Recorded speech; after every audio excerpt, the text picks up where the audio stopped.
makaupo. So, hi! Congratulations! This is the first word that came to my mind when I thought about how to start this speech for all of you who are present today. There's no denying how challenging the past few years have been for all of you. Students, parents, teachers, administrators, mahirap. From the additional 2 years in high school, the pandemic, the post-pandemic, online classes, hybrid learning, changes in the school calendar, and a lot more. You name it. Adjustments here, adjustments there, adjustments everywhere. Hands down to all of you here, you are all amazing. So allow me to say this. To the graduates, congratulations for being able to reap the rewards of your hardships. Hindi biro yung mga pinagdaanan nyo, alam ko. Congratulations for taking one step towards your dreams. And congratulations just by being here. To the parents, congratulations for being part of your child's achievement. Your dedication and undying support are incomparable. Alam ko marami rin yung mga naging teacher nung panahon ng pandemic. Mga namroblema rin sa mga lessons. To the teachers, congratulations for another batch of students that you have inspired and taught. Thank you for always putting in 102% to give your students the best learning experience. If we may not say it often, I salute you for your vocation and your undying dedication.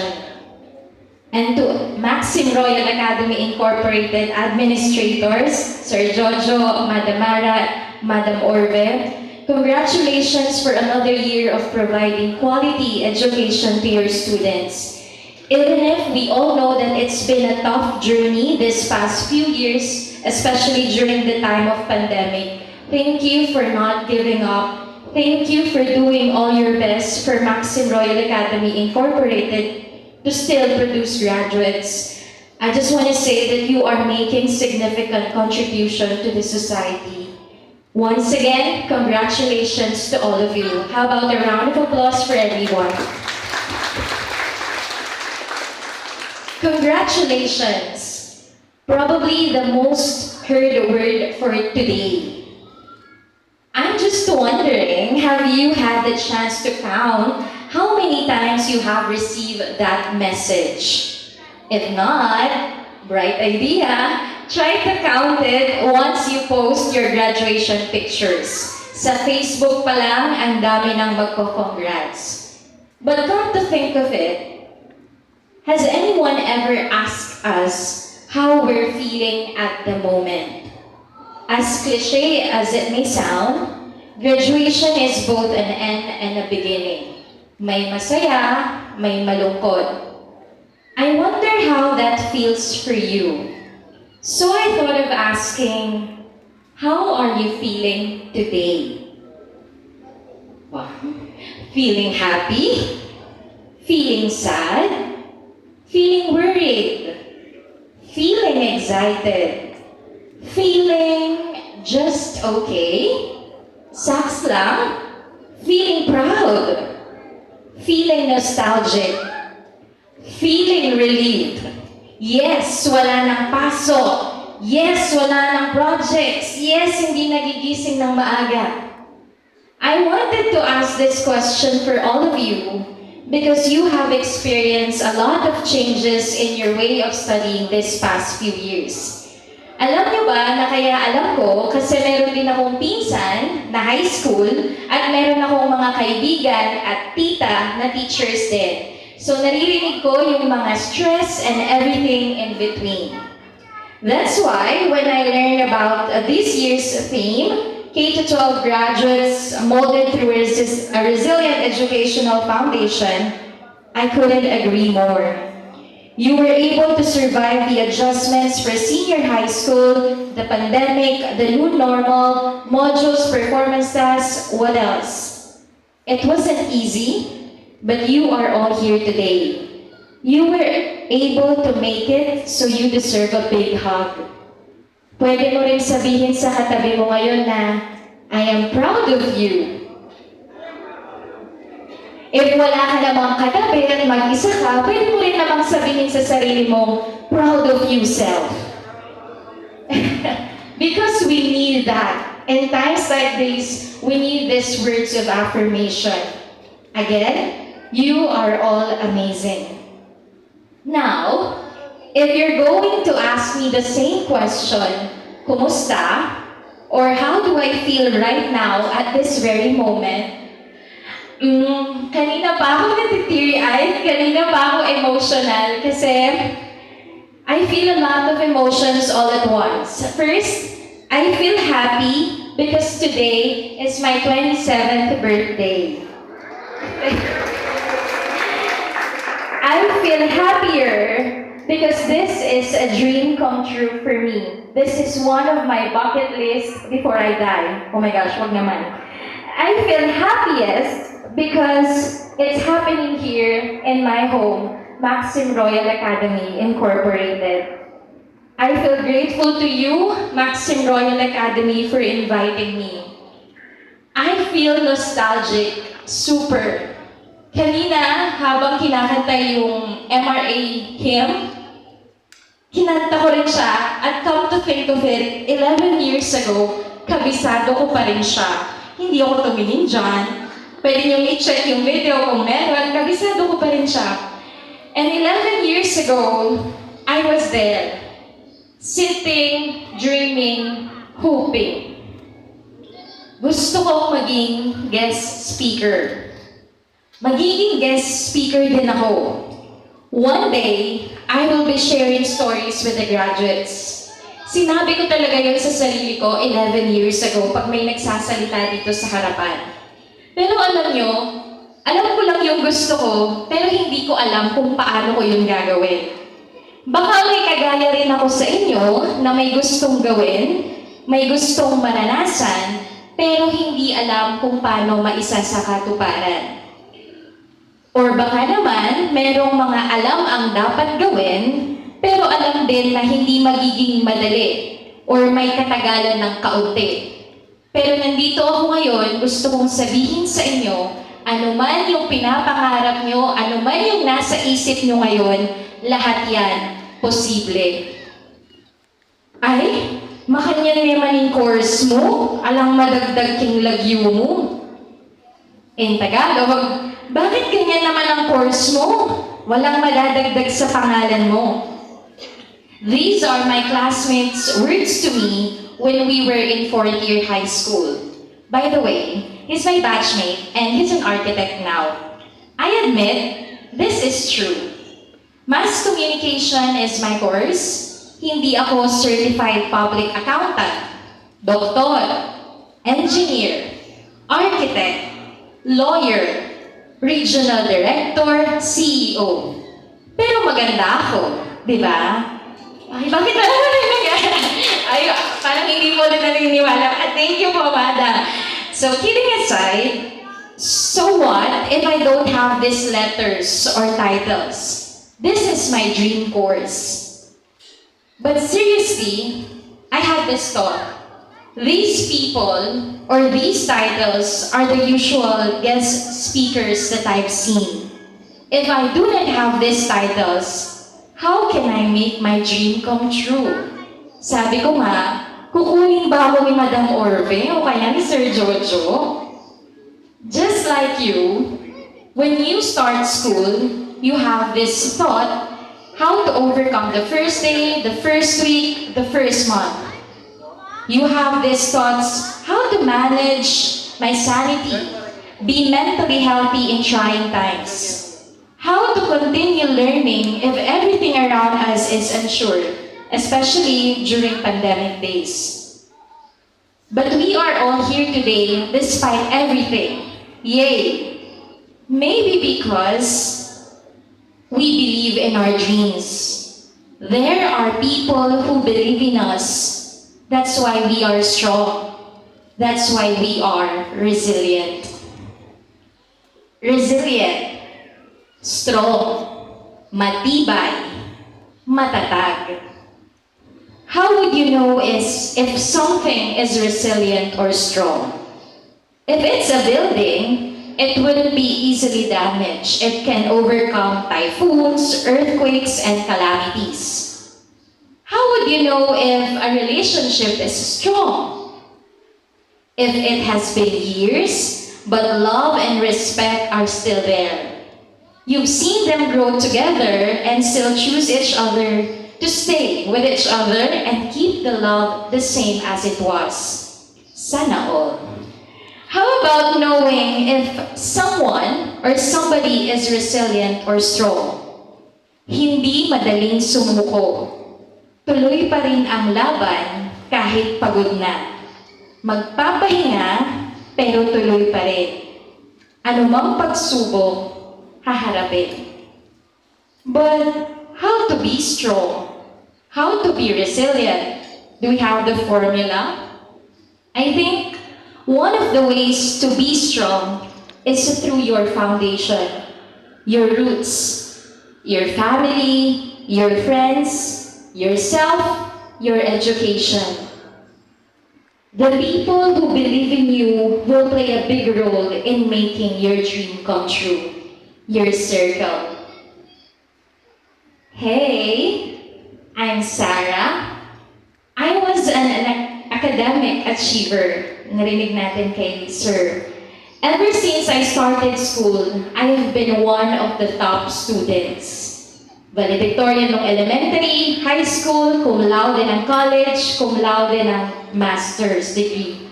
But admit it or not, this is both a good thing and a bad thing for me. It's a good thing because it's something that I can be proud of, and it brings happiness to my parents and family. The bad thing is that people will have expectations of what you should or can do.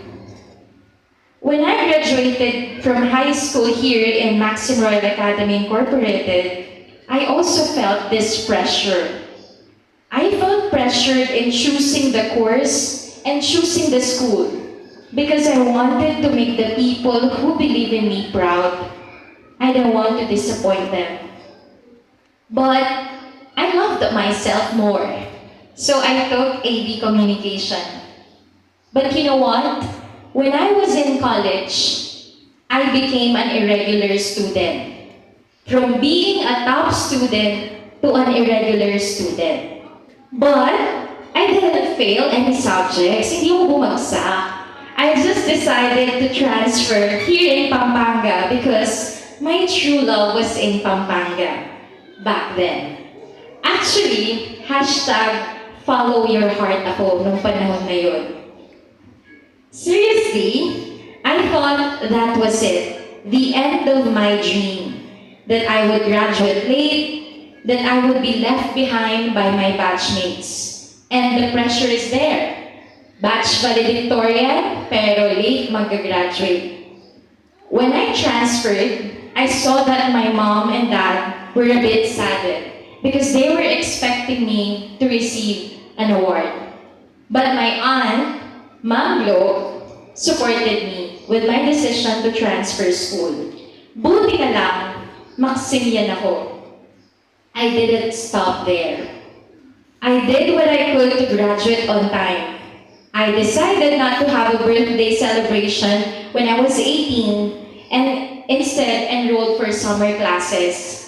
This way, I would be able to graduate on time. And thank God, I did. And you know what?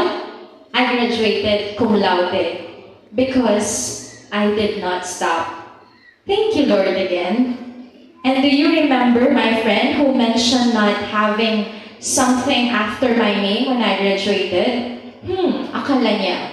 I enrolled for a postgraduate diploma just to have those 3 letters at the end of my name. MPA, Master in Public Administration. During those times, it wasn't easy again. When I enrolled in the program, I was a senior high school teacher, and the program was not aligned with what I did. In simpler terms, I couldn't relate, can't relate. We were talking about the government, but I was employed in a private institution. I felt out of place. But I was already there. Siyempre, nandun ka na. Nag-enroll ka na. 8 to 6 yung pasok mo every Saturday. Di-give up ka pa ba? So, glad I did not stop again. And that feeling of being out of place, the feeling of not being able to relate, graduated cum laude again sa batch namin.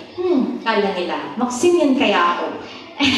My friend calls it cum laude squared.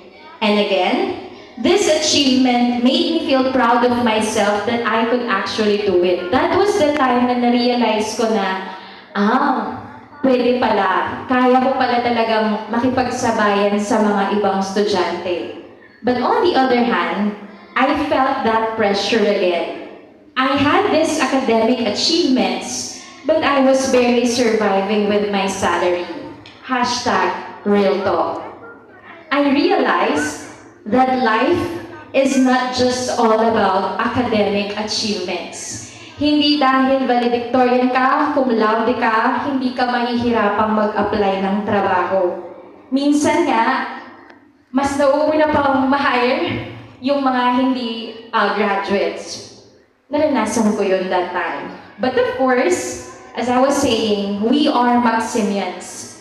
And we have this burning desire. I'm not sure how, but I know deep down na hindi pa yun yung end ng lahat. I will, and I can.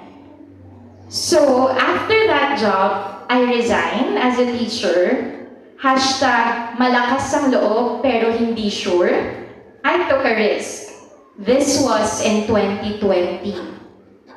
I resigned from my previous job, and I'm confident to apply for bigger companies or national government agencies. And charan! Lockdown happened.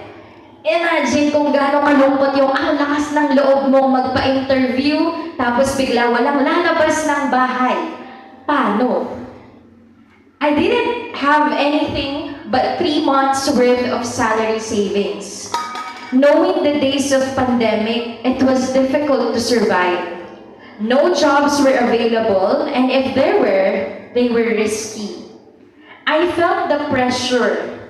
Cum laude squared, pero walang pambili ng skincare.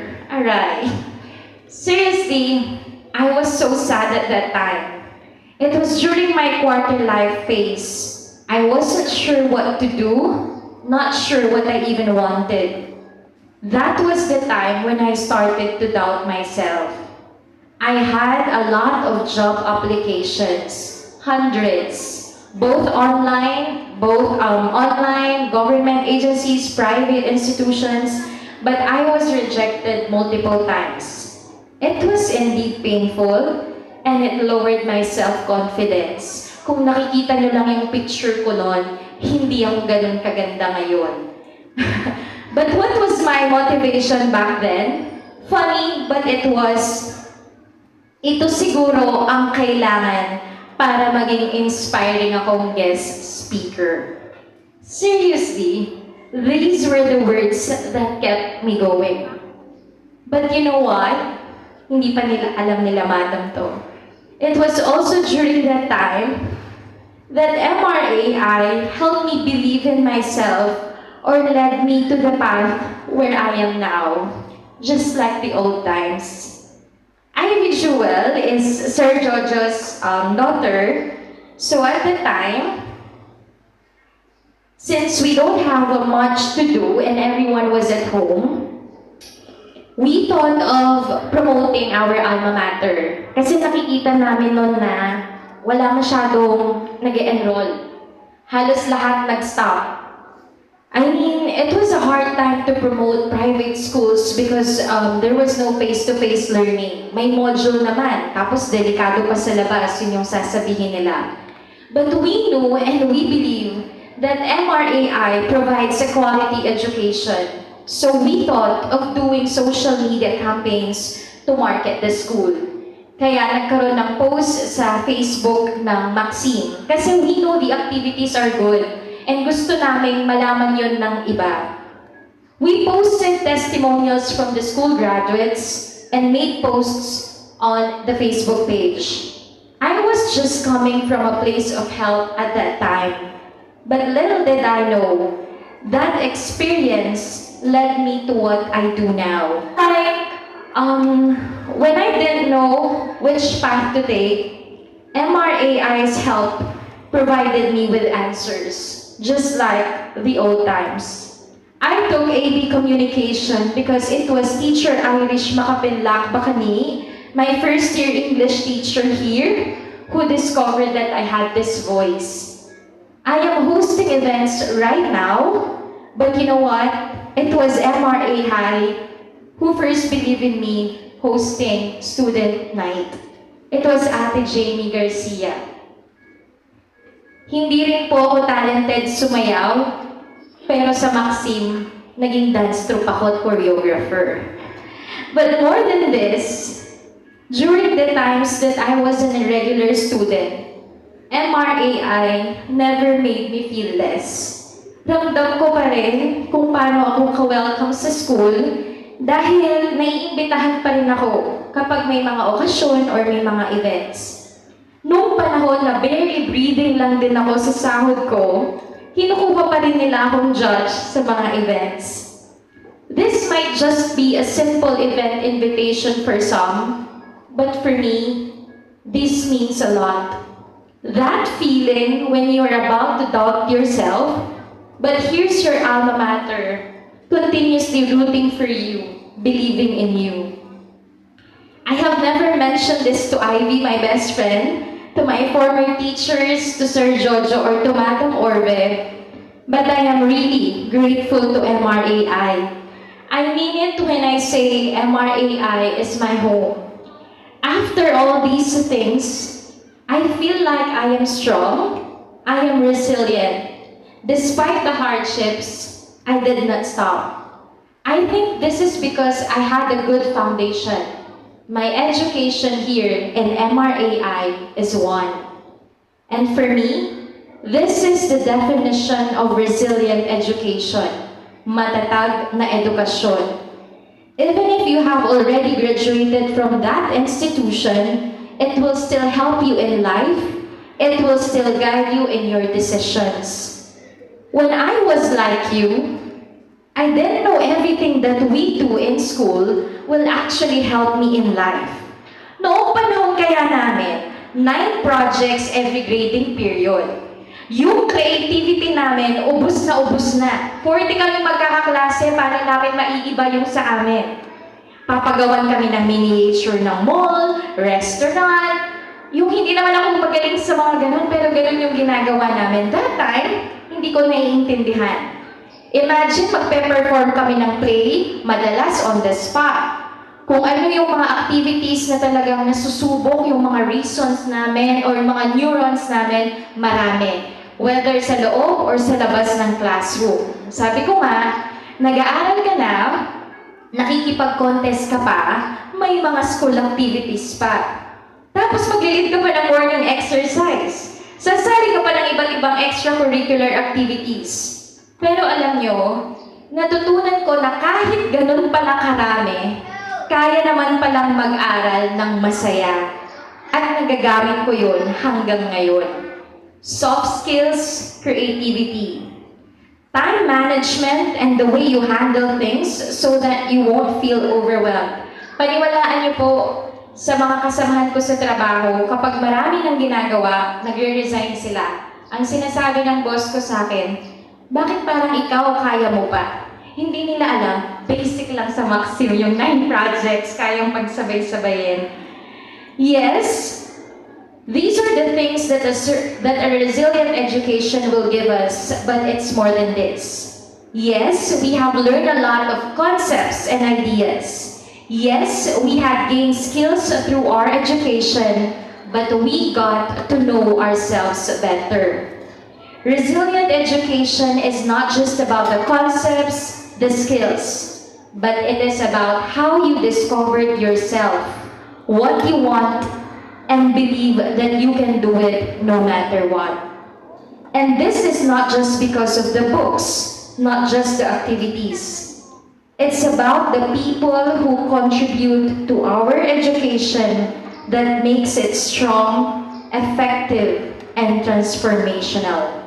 I already mentioned two people who influenced my life, two Maximians that I have met here at Maccim Royal Academy. But there's more that I want to thank. I did not do this when I was class valedictorian kasi maiksi lang dapat yung sasabihin. Pero ngayon, kahit wala sila dito, gusto ko silang banggitin kasi kung wala sila, hindi ako aabot dito, hindi ko matutupad tong pangarap na to. Who are these people? Our guardians, our parents, our friends, our teachers, our school administrators. Everyone who plays a role in providing education for us. To my tita, Madam Gloria Parico, who made the choice to enroll me here. If not for her consistent motivation for me to study in MRAI, I might not have made this dream come true. Before, I was really afraid to study here because our term back then was pangmayaman ang Maccim. Public school lang po ako. But she said I could do it too. Naalala ko pa nung nagpa-interview kami sa Ellen Building kay Sir Owell. English speaking si Sir. Lalo akong nakinabahan. Naku patay, English speaking. Hindi ako marunong, hindi ako fluent. Pero sabi niya, kaya mo rin.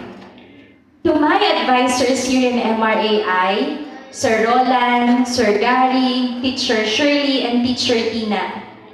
To my other teachers who have made an impact on my life, Teacher Marian, I still remember the FOIL method, quadratic equations, and algebra. You know what? During the pandemic, I even tutored high school math. It was just stock knowledge. Wow! Thank you to you, Sir, and Sir Gary, and Teacher Rodel. You're truly idols in mathematics. Teacher Irish Nagy. Now, Kizon, because of your strict guidance in high school, takot po kami kay Teacher Irish, no? Nakikita pa lang namin siyang naglalakad, hindi na kami nagsasalita. I carried that with me to college. I never had a record with the prefect of discipline. Mabait po ako. Moreover, I still remember a few symbol of elements on the periodic table because you made us memorize them. Even the electron dot symbol. I feel like if someone were to balance an equation for me, I could still recall it. Thank you to you, Teacher I, Teacher Joanne, and Teacher Tina. I'm not good in science, but I felt like it became easier because of my teachers here. Teacher Irish M, Teacher Corina, Teacher Jen, my English teachers. Because of them, I learned how to interpret stories and poems more deeply. Because of them, I developed the love for research. If not for the research projects that I had with them here in MRAI, maybe I wouldn't be able to present my thesis in another country or publish two research papers. To Teacher Ever, Teacher Hilda, Teacher Ronel, Teacher Florence, my TLE teachers. Teacher Hannah, Teacher Luella, my MAPE teachers. I still apply the practical tips I learned from them. Teacher Wen and Teacher Christy, my APAN teachers. Sometimes, when we play quiz bees with friends, alam niyo yung larong stock knowledge sa mga history facts, I can still remember the things that they have taught us. Teacher Roland and Teacher Shirley.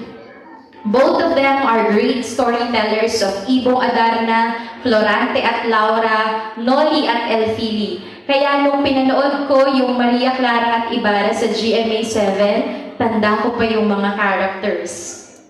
To all of you, my teachers, because of you, I dreamed of becoming a teacher. You made us believe in ourselves more than we did. You taught us how teachers can change or affect lives. If hindi po magagaling yung mga teachers ko, hindi po siguro ako mangangarap na maging teacher. Kung paano po nila ako tinuruan, Ganun po yung naging paraan ko ng pagtuturo. At kung tatanungin niyo po yung mga naging estudyante ko rin, sasabihin nila na naging masaya ang klase nila kay Miss Sara. To my fellow Maccimians, everyone I've been with and have met in this school, those who called me Ate Sara or my ates and kuyas, especially my batchmates in Fourth Sampaguita, and even my former students who graduated here. I have found the most genuine relationships with you. You are the bestest people that I know. Nung nag-graduate po ako ng high school, nag-shift ng college, sobrang nanibago ko. Kasi hinahanap ko kung gaano kabait yung mga tao dito. Hinahanap ko yung pakikitungo ng mga estudyante, nami-miss ko yung Maccim. And of course, to Madam Orve Macaspac, Sir Orlando Macaspac, thank you so much for welcoming us here in MRAI, especially me. I haven't thanked you yet for the 4 years of scholarship you provided me. I was able to study in this school because I was a scholar. Hindi naman po kami mayaman, public school lang po ako nag-graduate, pero binigyan po ako ng full scholarship ng Maccim. And maraming salamat po. Ngayon ko pa lang po yung sasabihin sa tagal ko nang pumupunta sa Maccim. Thank you, MRAI, for being a home, not just for me, but for all the other Maccimians. You have helped us a lot. Thank you for providing us with a resilient education. You taught us that learning can be fun. And you taught us that if you have believed in us, bakit hindi kami maniniwala sa sarili namin? To the graduates, to everyone here, we all have our dreams and goals in life. Sometimes, it's not easy to pursue and achieve them. Sometimes, we feel like giving up, surrendering. Sometimes, life feels overwhelming, but don't stop. Take a pause, rest if needed, but don't stop. We have ourselves, we have people who believe in us. We can and we will. Being strong doesn't always mean achieving #wins and #accomplishments. Being strong means that even if we fall, cry, or feel lost, we can stand up again and continue. Being resilient means having the courage to keep going. Honestly, when Madam Orve told me about speaking in front of you today on my birthday, I felt so happy because MRAI once again made my dream come true. But in the back of my mind, I wondered, why me? Marami po akong kabatch na lisensyado, nasa ibang bansa, mayaman, successful. I'm not yet that rich. I'm still working on it, manifesting my dreams. I don't have those prestigious titles. I'm just a simple girl, but I am happy doing what I want and doing what I love. Then I realized this is another thing that I am proud of because MRAI is reminding me that success is not just about money, titles, or fame. It's about you. It's about how you make your life worth living. It's about who you become. If there's one thing that I want you all to remember, it's this. In pursuing your life goals, make sure to follow the path that makes you feel alive. Be true to yourself. Choose happiness because we all deserve to be happy. Making others proud is good, but don't forget to prioritize making yourself proud too. Both are valuable sources of motivation and fulfillment. And if life gets tough sometimes, and you feel like you're too sensitive for it, Don't be hard on yourself because the world needs you. Being genuine and kind in these times is resilience. Even if I do not know each of you personally, I am proud of you and your generation. I truly mean it. To the MRAI Batch 2023, thank you for making my dream come true. Once again, I am Sarah. This is my story, Maccim Royal Academy Scholar, forever a Maccimian, always and forever. Thank you.